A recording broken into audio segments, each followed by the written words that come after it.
Bonjour Philippe. Bonjour Fabien. Ça fait un moment qu'on n'a pas fait d'entretien sur Vidéo Bourse, je pense presque 2 ans. Alors comment se passe ton trading? Est-ce que tu es toujours centré sur le Forex? Est-ce que tu t'es ouvert à d'autres classes d'actifs?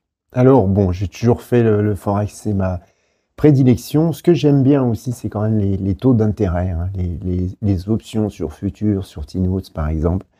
Parce que c'est un marché qui est assez pur, qui dépend que des taux d'intérêt justement. Les devises aussi, ça dépend des d'intérêt, mais pas que. Donc en fait, c'est un marché qui est abordable, que les particuliers ne connaissent pas trop. Pourtant, c'est quelque chose avec, je dirais, 3000 euros. On peut tout de suite trader des options sur T-Notes. Vous voyez, on n'a pas besoin d'un compte formidable. Donc ça, je le fais de temps en temps. À des moments, en ce moment, je le fais plus. J'ai fait des options en fin de journée sur le S&P 500. Alors maintenant, il y a les 0 DTE qui sont apparus. Moi, je les fais sans les 0 DTE, puisqu'il y a toujours des options qui sont échéances la journée, enfin la fin de la journée, le vendredi, je veux dire. Et ça, donc moi, j'ai fait des stratégies options quelques heures avant l'échéance. Ça, c'est le genre de choses que je peux faire de temps en temps. Mais je te cache pas que bon, en ce moment, j'ai pas trop envie de finir trop tard.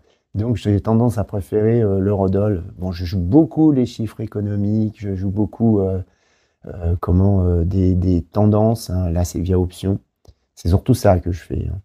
Tu es trader pour compte propre, après une carrière en salle de marché de premier rang, et tu es formateur. Tu as accompagné quelques centaines d'élèves, je pense, Oui. au fil des années, avec des profils divers.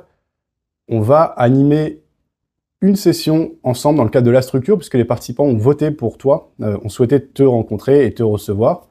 Tu viendras la journée complète, c'est le mercredi 29 mai. Au sens global, comment se déroulent tes formations ces derniers temps? Qu'est-ce que tu ressens au contact de tes élèves? Alors, ce que j'ai fait, c'est qu'avec le temps, j'ai changé. C'était même avant Covid, en 2019. Au début, je faisais des groupes et j'ai préféré faire carrément des cours particuliers, hein. Donc, ces formations que j'organise qui durent environ 8 mois plutôt. Alors, l'avantage du cours particulier, c'est évidemment que les personnes peuvent poser toutes les questions. Je tiens compte de leur expérience. Donc, ça va du pur débutant qui ne connaît pas le stop-loss jusqu'à la personne qui est master, qui a un master en trading, qui est carrément déjà en banque, hein. J'ai des banquiers régulièrement. Alors, évidemment, c'est pas du tout les mêmes formations, hein. Je vais m'adapter. Il y en a qui préfèrent plus les stratégies optionnelles. Il y en a qui préfèrent de l'intraday. Donc, dans ces cas-là, je vais m'adapter avec eux. Il y en a qui préfèrent trader les indices. Alors, je leur donne des petits conseils. Parce qu'en réalité, tous les marchés sont intercorrélés, sont reliés. Et je ne parle pas que spécifiquement du marché Forex, hein, qui est, comme j'arrête pas de le dire, c'est que le marché de Forex, c'est avant tout un marché de taux d'intérêt. Donc, il faut bien comprendre tous ces mécanismes, hein, toutes les corrélations entre les intermarchés. Et donc, je vais m'adapter à la personne. Ça, c'est les formations en cours particulier. Donc là, c'est uniquement en ligne, hein. Donc, il y a des gens du monde entier qui s'inscrivent. Et puis, c'est en fonction de leur planning. Ça, c'est l'avantage. Alors, l'inconvénient, évidemment, c'est plus cher qu'une formation d'une journée comme on va organiser. C'est plus cher, mais bon, ils ont vraiment ce qu'ils veulent, quoi. La formation d'une journée, le gros avantage, c'est qu'on va me parler des choses qui sont principales, hein, justement, comment détecter quand on est en mode normal, c'est-à-dire justement en mode de taux d'intérêt, hein. Donc, comment vérifier, voilà, si on est en train de partir, comme on dit, il y a 2 modes principaux sur les marchés, hein, le mode de taux d'intérêt, le mode RORO, risk on, risk off. Comment détecter ça et quelles vont être les différences de comportement et les erreurs qu'il faut donc surtout pas faire, hein, parce que moi je vois après les plusieurs centaines de traders que j'ai formés et mes erreurs propres, hein, puisque j'ai commencé comme tout le monde particulier, tous les mythes qu'on entend régulièrement en finance et qui conduisent à des erreurs, qui conduisent inévitablement à des pertes, hein. Donc il ne faut pas tomber dedans. Donc on va dégrossir tout ça, on va expliquer en détail, voilà, c'est hyper important, mine de rien. On fait cette vidéo en amont parce que pour le jour de la session qu'on fait ensemble, tu as insisté, enfin en tout cas, tu as dit, si c'était retransmis en ligne, tu pourrais pas dire la même chose. Il y a un côté plus confidentiel quand on est uniquement en présentiel. Oui, parce que je veux vraiment donner quelque chose qui est très intéressant et je veux pas que ça soit divulgué partout comme ça. Enfin, voilà, there's no free lunch, hein, ce qui a de la valeur, ça se diffuse pas comme ça. Donc les gens, ils seront libres de poser toutes les questions et je répondrai sans arrière-pensée, sans me dire je vais pas tout dire parce que j'ai pas envie que ça soit divulgué partout dans tous les sens, hein. C'est le cas dans mes formations cours particuliers. Les gens, je leur donne tout ce que je sais. Alors ce que c'est pas ma méthode, hein, c'est ce que j'ai appris en étant professionnel, hein, puisque moi j'étais particulier et je me suis dit j'ai une grosse chance de travailler dans une multinationale qui a une salle de marché avec 7 traders. Je me suis dit c'est l'occasion, il faut absolument que j'essaye de rentrer dans cette salle pour comprendre. Et là, j'ai été en contact avec une quarantaine des plus grandes banques de la planète, hein, les Citigroup, les Goldman Sachs, les Bank of America, les Société Générale, Barclays, toutes les banques, des japonaises, des très grosses que vous connaissez pas, des canadiennes, des australiennes. Et c'est avec eux que j'ai appris. Et donc, en fait, les gens, je leur donne le raisonnement des professionnels. Puisque souvent, les particuliers, ils ont une grosse erreur, c'est qu'ils pensent qu'en spéculateurs, ils n'imaginent pas qu'il y a des montants qui sont très gros, qui ne sont pas faits par des spéculateurs, et que le raisonnement peut être comptable, juridique, il peut être complètement différent que uniquement, par exemple, de l'analyse technique. Et donc, on ne comprend pas des fois pourquoi un support est complètement éclaté, une résistance aussi, mais parce qu'en fait, le raisonnement du professionnel, c'est pas du tout celui de l'analyse technique. Donc, tout ça, moi, je vais vous l'expliquer, quoi. On ne peut pas apprendre un métier en quelques jours, hein, c'est pas possible. Et depuis ce que j'ai fait, donc je l'ai vraiment commencé l'année dernière, j'ai fait un groupe WhatsApp privé des anciens, que des gens qui ont terminé la formation. Mais là, je choisis. C'est-à-dire que tout le monde n'aura pas accès. C'est les gens les plus motivés, que j'estime motivés, évidemment, sympa, hein. Et donc, en fait, eux, ils vont pouvoir discuter entre eux. Moi, je vais intervenir, hein. C'est pas un continuum de cours gratuit, mais ils peuvent discuter entre eux de stratégie de trading, comment ils vont percevoir tel ou tel chiffre, comment ils vont trader, comment ils vont créer des scénarios. Donc, ils vont partir sur ce que je leur ai appris. Et quand je sens qu'il y a des grosses bêtises qui sont sorties, de temps en temps, je corrige un peu, je leur explique pourquoi, là, c'est logique, là, c'est pas logique. Et donc, voilà, j'ai fait un groupe d'anciens, mais tout le monde n'est pas éligible. Et je dirais, c'est en fonction de du travail que fait la personne, hein. C'est surtout ça que je vais regarder.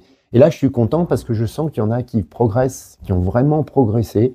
Alors que ça, je le sentais pas il y a longtemps, hein, quand il y a une dizaine d'années, quand je faisais les formations, et malheureusement, je les lâchais puisque j'étais après en salle des marchés. Et ils étaient un peu perdus par eux-mêmes parce qu'ils avaient compris, des fois ils mélangeaient, hein, c'est des concepts quand même assez pas simples, hein. C'est pour ça que certains n'ont pas compris quand je leur disais, je vais pas vous faire un cours tous les jours, parce que vous allez apprendre des choses complexes, et si je vous fais un cours tous les jours, vous allez être perdu au 3e jour, hein. Il faut le temps d'assimilation et le temps de faire des recherches. C'est pour ça que quand je donne des cours particuliers, c'est sur une base plutôt de 1 fois par semaine. C'est 1h30 par semaine. Et c'est pas tous les jours ou tous les 2 jours.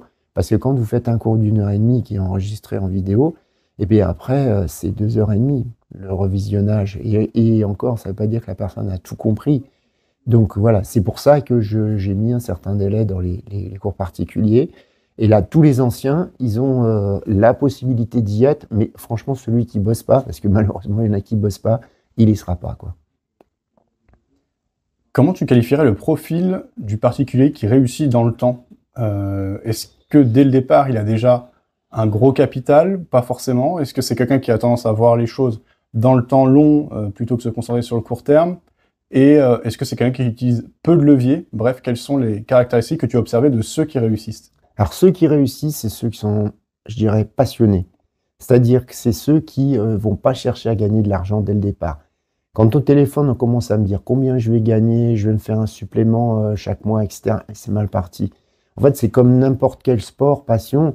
Il faut travailler, et puis après, les succès viendront ou ne viendront pas, et naturellement, la personne pourra engager des montants de plus en plus élevés. Et c'est même l'inverse. Moi, quand j'ai des gens, j'en ai, hein, qui sont un petit peu foufou, qui ont un peu la gâchette facile, je les ralentis. Parce que je leur dis, tu vois, là, tu as tradé, mais réfléchis, sois humble. Est-ce que tu as gagné? Est-ce que c'est du bol? Est-ce que tu as gagné parce que tu as vraiment compris pourquoi ça montait, par exemple?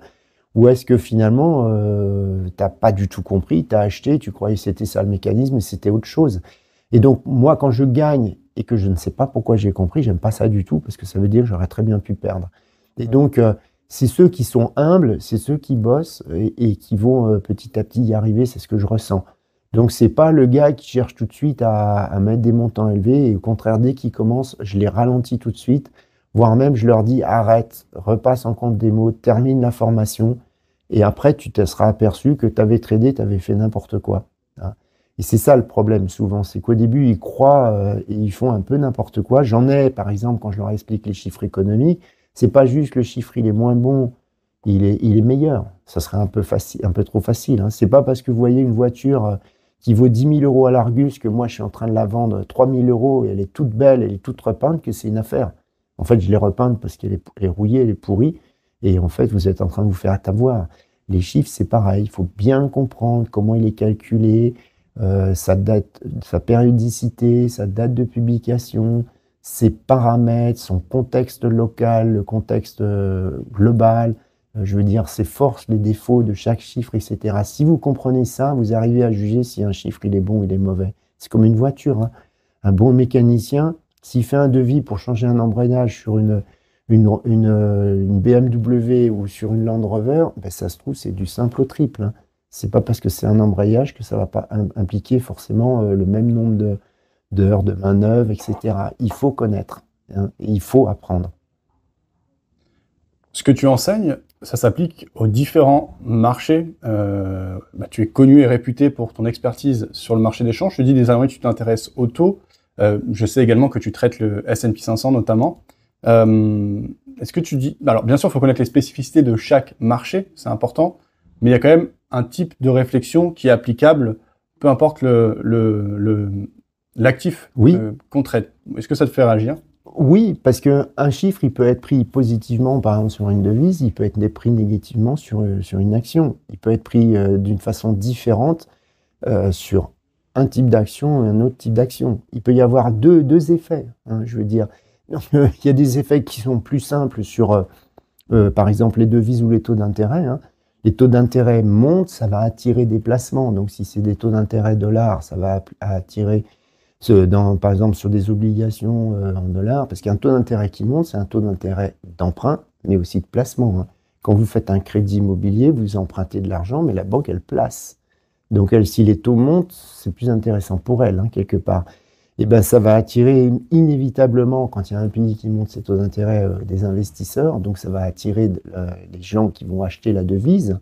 Et si on prend les actions d'un pays, par exemple sur S&P 500, il peut y avoir deux effets qui sont contraires.